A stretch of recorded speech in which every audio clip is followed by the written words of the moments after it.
चिदोरीका फुची भन्ने पार्कको यो विशेषता नै यही हो होइन। यस्तो दामी वेदरमा आज होइन टक्क लाएर यो साकुराको एकदम फुलिरह होइन।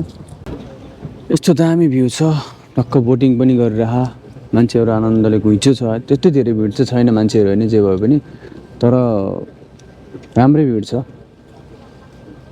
भ्यूहरू चाहिँ त्यही हो, असम छ। यो चेरी ब्लोजमको यो भ्यू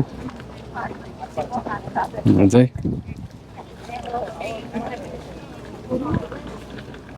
तपाईँहरू पनि